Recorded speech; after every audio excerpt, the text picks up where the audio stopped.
Olá, olá, meu aluno aplicação do terceiro ano, eu sou o professor Rômulo Bolivar. Olá também você responsável que acompanha aí seu filho em nosso primeiro encontro virtual. Um primeiro passo, eu quero cumprimentar a você e dizer os nossos passos daqui para diante. Enfim, primeiro, você recebeu aí um link com a chamada cartilha do participante 2019.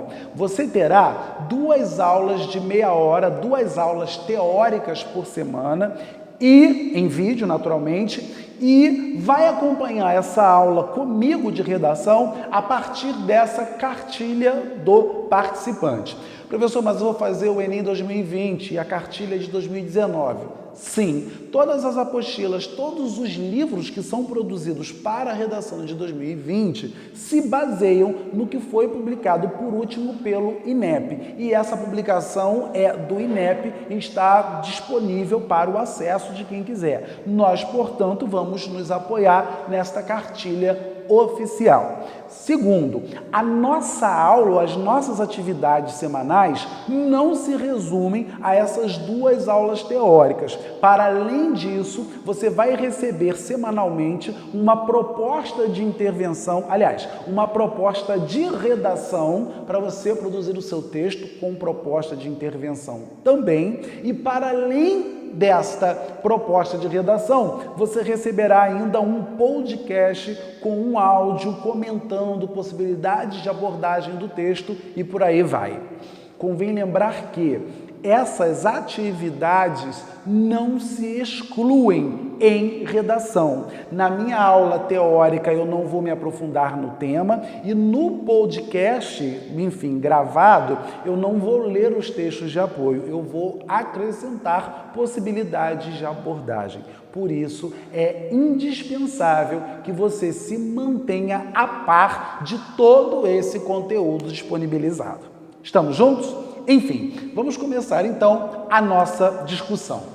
Dentro da cartilha do participante, nós temos aí uma orientação de quais são as competências com que nós vamos lidar na correção da nossa redação Enem. Enfim, quando eu falo de redação do Enem, eu posso dizer que o nosso texto produzido, ele possui critérios específicos e esse critério específico, ele está relacionado à competência. Vamos lá. Volta e meia, eu vejo alguns professores que dão aula também, além de redação para o Enem, para algumas escolas militares, falando assim, porque as competências da escola militar, as competências... Não, quem trabalha com competência é o Enem. As outras, ou a maioria das outras grades de correção se resumem à ideia de critério. Professor, qual é a diferença? Uma grade de correção, por exemplo, ela pode querer tirar um ponto pela acentuação gráfica e ela pode querer colocar em outra pontuação, valendo outro ponto, a morfologia ou a concordância entre os termos da oração. Agora, se você tem uma competência como a do Enem, você sabe que tanto a questão da concordância quanto a questão da acentuação são ideias ligadas à gramática, estão ligadas a uma mesma área de conhecimento. Resumindo, a sua redação será corrigida de um jeito especial no Enem e o jeito especial do Enem pode não ser o mesmo jeito especial do Colégio Naval ou o mesmo jeito especial da AFA, o mesmo jeito especial da ESA. Por quê? Porque a correção é organizada a partir de conhecimentos e não diante de simples distribuições de erro. Vem comigo. Enfim, está aqui a apresentação da cartilha e aí vem o nosso sumário. O sumário, para o nosso sumário, você vai ter primeiro a matriz de referência da redação e o conhecimento acerca das competências. E nós vamos falar individualmente sobre cada uma delas. Para a aula de hoje, nós vamos discutir os critérios que levam o candidato a zerar uma redação, como a redação é corrigida e quanto vale, enfim, cada conhecimento ou cada erro relacionado à competência 1. Tudo bem? Estamos juntos? Então, enquanto eu acompanho aí, você pode acompanhar também no seu material de casa. Então, vamos lá. Primeiro, quem vai avaliar a sua redação depois que você faz? O texto produzido por você será avaliado por pelo menos 2 professores de forma independente. O que é isso? Um não vê a nota do outro, logicamente. Sem que um conheça a nota atribuída pelo outro, nós temos como a redação será avaliada. Os 2 professores avaliarão seu desempenho de acordo com as tabelas a seguir. Então, vamos lá. Primeiro, competência 1. Demonstrar domínio da modalidade escrita formal da língua. É tudo relacionado à gramática e a gente vai se aprofundar nisso aqui hoje. Competência 2. Compreender a proposta de redação e aplicar conceitos de várias áreas de conhecimento para desenvolver o tema dentro dos limites estruturais, dissertativo, argumentativo em prosa. Nós vamos ter uma outra aula para discutirmos exclusivamente isso. Nós vamos ver que a competência 2 reúne abordagem do tema, reúne tipologia textual e reúne repertório sociocultural. Então, como lidar com isso? Competência 3, selecionar, relacionar, organizar, interpretar informações, fatos, opiniões e argumentos em defesa de um ponto de vista. Fala bonito, não fala? Resumindo, isso aqui é projeto de texto e marca de autoria e a gente vai se aprofundar nisso também daqui para frente. Competência 4, demonstrar conhecimento dos mecanismos linguísticos necessários para a construção da argumentação. Basicamente, na competência 4, a gente vai ter uma relação com repetição de palavras e o uso de conectivo. E mais do que isso, organização do parágrafo. A aula também só para a gente se aprofundar nessa competência. Competência 5, elaborar proposta de intervenção para o problema abordado, respeitando os direitos humanos. Aí vale lembrar que o que é respeitar os direitos humanos, eu vou ter que decorar agora a Declaração Universal dos Direitos Humanos para fazer uma boa redação, então a gente vai se aprofundar também nessa competência. Agora, é importante lembrar que o nosso debate, mais do que teórico, ele é prático. Então, a gente não vai se restringir aqui, a gente vai fazer nós vamos fazer os nossos rabiscos no quadro para poder a gente se aprofundar em cada conteúdo desse. Tudo bem? Vamos lá então. Como será atribuída a nota à sua redação? Como você já sabe, a redação vale 1000 pontos. Cada critério desses de redação vale 200 pontos. O que acontece? Cada avaliador atribuirá uma nota entre 0 e 200 para cada uma das 5 competências, a soma chega a 1000, a nota final do participante será a média aritmética das notas totais atribuídas pelos avaliadores.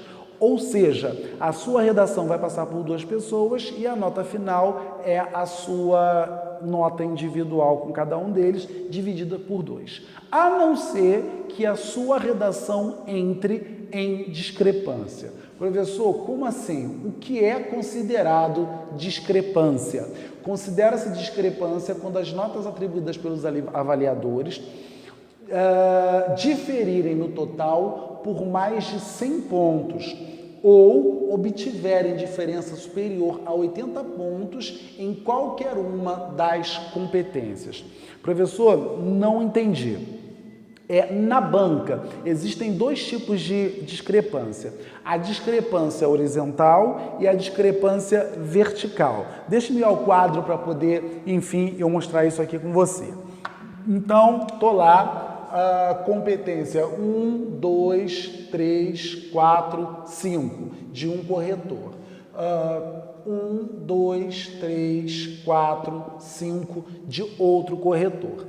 Então, eu tenho aqui 200 pontos, esse deu 200 pontos, esse deu 200 pontos, esse deu 200, esse deu 200, esse deu 200, esse deu 200, esse deu 200 pontos, a letra está horrorosa. Esse aqui deu 200 pontos. Aí, esse aqui 200, não, esse aqui deu 160 aqui, e aqui, esse aqui deu, enfim, deu 0. Esse aqui deu 200 pontos. Aqui eu tenho dois fatores para discrepância. Primeiro fator, se aqui eu estou com 140 pontos a menos, faltou 100 daqui e faltou 40 daqui. Eu já tenho uma discrepância maior de 100 pontos. Se a discrepância for maior de 100 pontos de um corretor para o outro, isso já é razão para poder a banca separar essa nota para ser corrigida por uma terceira correção. Agora, enfim, o que pode acontecer aqui também? Eu dou um corretor dá 40 pontos aqui e o outro deu 200 aqui. Então, ainda que essa discrepância não chegue, aqui já até chegou a 100 pontos. Eu tenho, se eu der, por exemplo, vamos colocar aqui, a pessoa que não sabe matemática, é um problema seríssimo, né? Porque ela é apegada, que ela tem que fazer uma conta ali, de repente, ela é pegada. Então, eu vou pegar aqui, eu deu 80 pontos e o outro deu 200 pontos aqui. Ou, enfim, se a discrepância passar, né? Eu posso colocar 120 pontos aqui, aí vai dar. Chegou a 80 pontos, a banca até aceita. Se aqui passar para 80 pontos, ainda que aqui eu tenha dado uma nota que faça com que a diferença total seja de 80 pontos, enfim, ou de apenas 100 pontos, eu não vou ter a redação com a sua nota efetivada. Professor, não vai ter por quê? Eu não vou ter porque se daqui para cá for mais de 80, o sistema automaticamente já separa a nota. Se ao somar tudo, a discrepância passar de 100, o sistema já separa. Então, eu vou repetir a explicação só para a pessoa que tem dificuldade com o número igual a mim não ficar encalacrada. Então, vamos lá. Professor, somei todas as notas. Passou de 100, o computador separa. Precisa de um terceiro corretor aqui. Ou a discrepância não chegou a passar de 100 no total. Só que em uma delas, a discrepância passou de 80. Não é isso? Por quê? Professor, como é que pode a discrepância passar de 80 e não passar de 100 no total? Porque, às vezes, esse candidato deu várias notas altas aqui e esse deu vários 200 aqui, vários 160 aqui.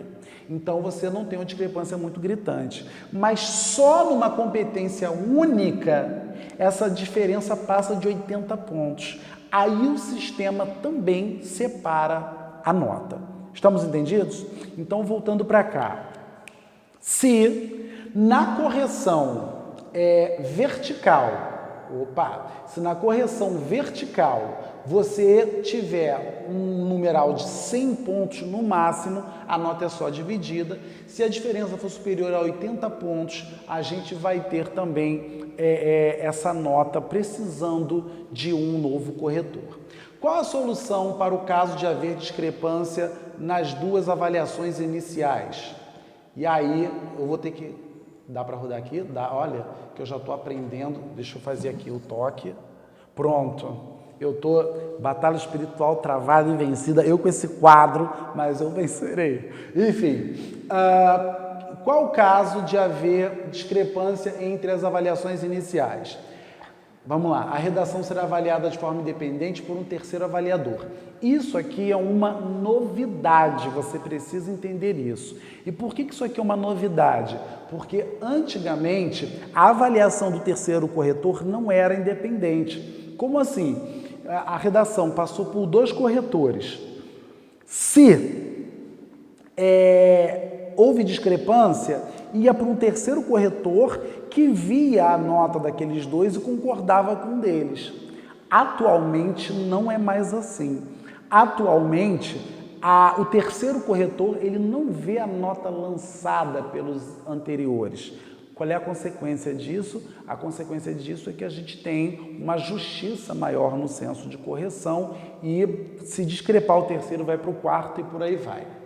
Enfim, quais as razões para se atribuir nota 0 a uma redação? Fuga total ao tema, e a gente vai discutir bastante isso aqui na competência 2.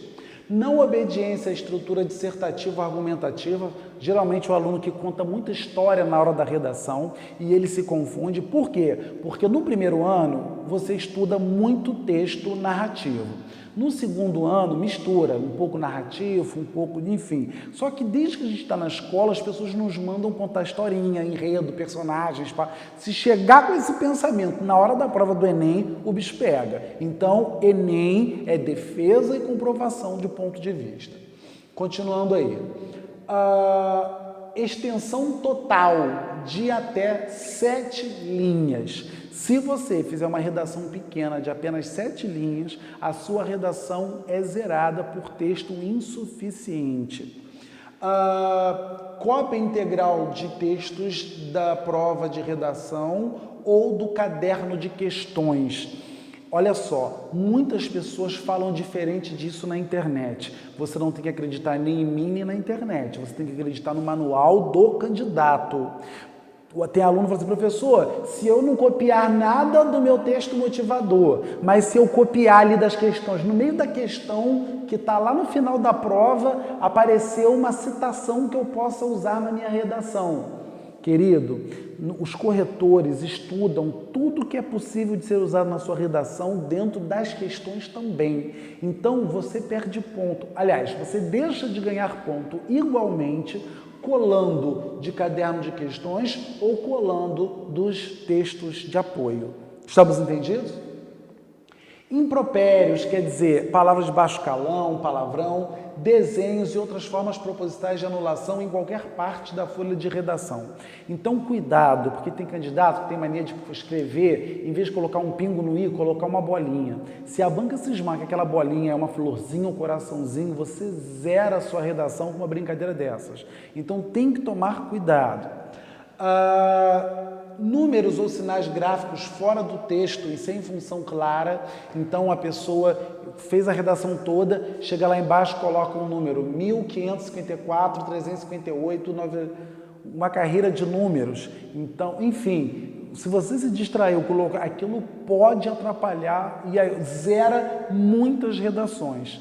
Professor, mas uma data dentro da redação? Pode. Professor, mas colocar um número em algarismo em vez de colocar por extenso? Pode. O que você não pode é colocar númerozinho isolado, como se fosse alguém tentando dar alguma pista para que houvesse burlagem da prova de redação.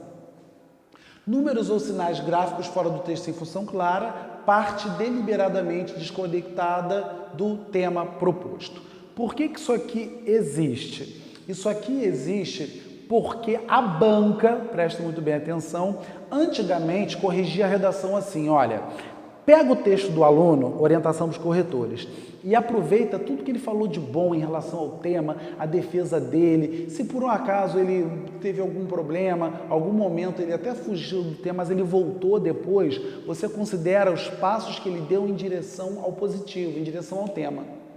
Ótimo, maravilha. Aí, o que acontecia?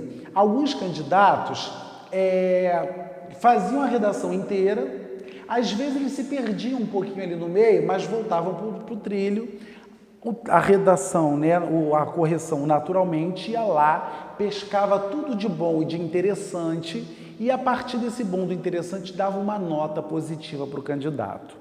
O que as pessoas passaram a fazer? As pessoas passaram a inserir fragmentos que não tinham nada a ver dentro da redação, tentando desmoralizar o Enem. Então, alguns até jornalistas que faziam a prova do Enem para tentar ver se aquilo ia ser aceito, ia ser produzido, ia ser corrigido, por aí vai. Então, houve um caso de a redação estar bonitinha dentro do tema, só que tinha ali umas 3, 4 linhas que eram o hino do Flamengo. No outro, era um parágrafo que era uma receita de miojo. O que a banca fez? A banca ignorou o parágrafo, porque essa era a ordem dos corretores, ignorou aquele parágrafo que estava fora do tema, e atribuiu a nota àquilo que estava dentro do tema. Aquilo foi para a imprensa e virou um escândalo tremendo, porque as pessoas passaram a dizer assim, ah lá, o hino do Flamengo tirou não sei quanto do Enem. A pessoa coloca uma receita de miojo, consegue tirar não sei quanto no Enem. A partir disso, qual foi a deliberação da banca. Ainda que o indivíduo faça uma redação toda dentro do tema, se ele tiver uma frase de uma música que não tenha nada a ver com nada, aquilo ali pode ser uma tentativa de desmoralização. Isso vai ser considerada parte deliberadamente desconectada do tema proposto e isso vai zerar a redação do aluno. Portanto, você não deve usar a palavra você na redação, porque a banca pode achar que você está conversando com ela, se a banca achar que você está falando com ela, isso é parte deliberadamente desconectada e a sua redação é zerada. Não pode colocar bilhetinho na banca, olha, da próxima vez eu me esforço, espero que você considere não sei o quê. Você não pode fazer nada fora do padrão. Qualquer frasezinha fora ou considerada fora do tema vai ser desconsiderada pela banca. Estamos juntos? Sim ou não? Então, preste muito bem aqui atenção que números e sinais gráficos, quero reforçar, eles podem ser utilizados se tiverem função no texto. Então, continuando aí. Assinatura, nome, apelido, codinome, rubrica fora do local devidamente designado para assinatura do participante, enfim, não pode assinar prova, aliás, não pode assinar prova nenhuma, tudo bem? Texto predominantemente ou integralmente em língua estrangeira. Então, a gente tem alunos estrangeiros que tentam fazer o Enem e aí eles ainda não têm influência e muitas vezes misturam um portunhol ou alguma coisa e aí isso já é critério para a banca zerar a redação se ela estiver majoritariamente ou integralmente em língua estrangeira. Outra, folha de redação em branco, mesmo que haja texto escrito na folha de rascunho. Então, existem algumas bancas que, enfim, existem algumas bancas que aproveitam o rascunho do aluno caso não dê tempo de passar limpo. Enfim, não é o caso do Enem. O Enem, o seu rascunho pode estar perfeitinho, mas na hora de fazer a digitalização, para mandar para os corretores no Brasil inteiro, eles só podem digitalizar a folha definitiva. Vamos lá, então? Aqui eu já expliquei para vocês o que são partes deliberadas, como será a avaliação da redação de participantes surdos ou com deficiência auditiva. Isso aqui, se alguém tiver interesse, pode pesquisar aí. Participantes com dislexia, isso também é importante. Olha aqui. Para efeitos de avaliação e de contagem do mínimo de linhas escritas, os trechos que representam cópia do texto da prova de redação ou do caderno de questões serão desconsiderados em relação ao total de linhas escritas, valendo somente as que foram produzidas pelo participante. Então, o indivíduo faz, por exemplo, uma redação de 7 linhas. Aí ele se lembra, caramba, 7 linhas eu vou zerar. Ah, não. Aí ele vai lá e copia um pedaço da prova, copia um pedaço do texto motivador.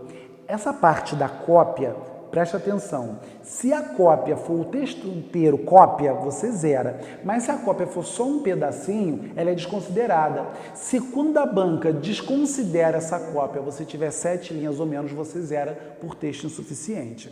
Entendido ou não?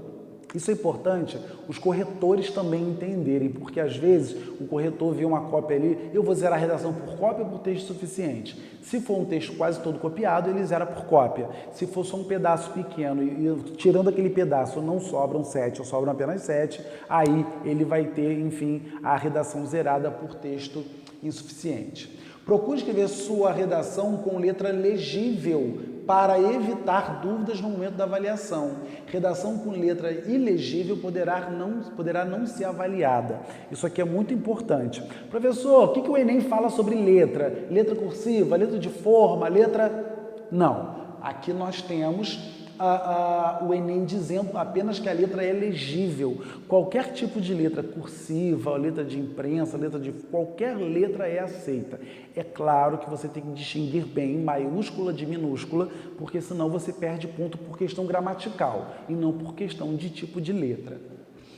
O título é um elemento opcional e aí o meu aluno já conhece isso aqui, porque eu falo bastante com ele sobre isso, você já está acostumado com essa história. Se o título é opcional na produção, ele não é considerado. Ele não é considerado. O título é um elemento opcional na produção da sua redação. Assim, embora seja considerado como linha, não é avaliado em nenhum aspecto relacionado às competências da matriz de referência. Estamos entendidos ou não? Então, toma cuidado com a questão do título. Coloquei o título, o indivíduo colocou um palavrão no título, a redação dele vai ser zerada. Colocou título, não colocou título, não muda a nota. Continuando aí. Matriz de referência para correção de 2019. Competência 1, olha aí, que é o nosso assunto de agora, avalia se o participante domina a modalidade escrita. Professor, o que é isso? Basicamente é o critério gramatical. Então, vamos passar aqui. Modalidade escrita formal está relacionada a alguns aspectos bastante importantes. Cadê? Vamos falar sobre os desvios. Quanto aos desvios, você deve estar atento aos seguintes aspectos: convenções de escrita, acentuação, ortografia, uso do hífen, emprego de letras maiúsculas e minúsculas e separação silábica, translineação. Professor, o que são esses erros? Então, vamos falar sobre os principais erros gramaticais da competência 1. Vem comigo. Vamos lá. Com Titi. Primeiro, quando nós falamos sobre competência 1, a banca está preocupada não só com a questão gramatical, como também com a questão da adequação. Ou seja, você colocou uma gíria. A gíria não é um erro gramatical, mas ela está em desacordo com a linguagem formal. Então, você pode perder ponto. Quando nós falamos sobre a competência 1, gramatical, nós temos 3 critérios principais de gramática que acabam com a nota do aluno. Professor, e que critérios são esses? Vem comigo. Primeiro, crase. Segundo, nós temos pontuação. Terceiro, nós temos acentuação gráfica.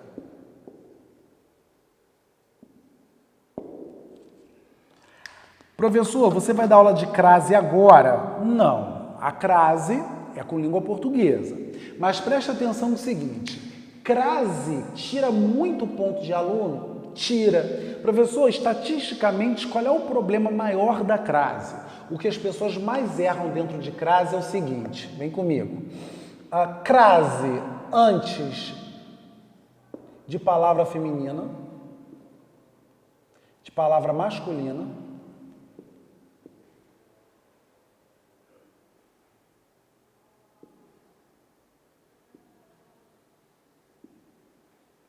a crase antes de palavra, crase singular antes do plural,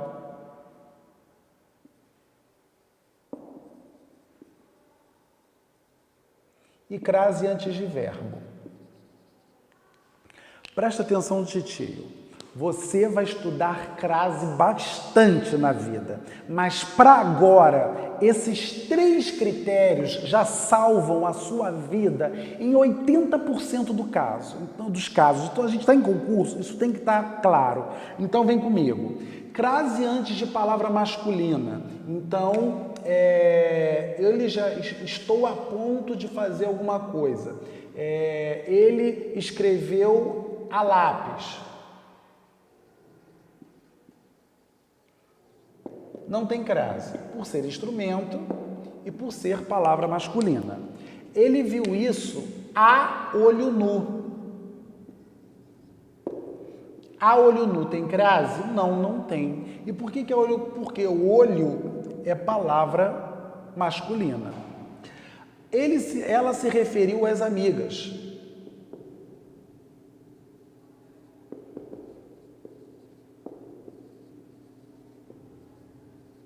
Aqui pode ter crase, porque é plural e plural. Mas se eu digo assim, ela se referiu a amigas, aí eu não posso ter crase.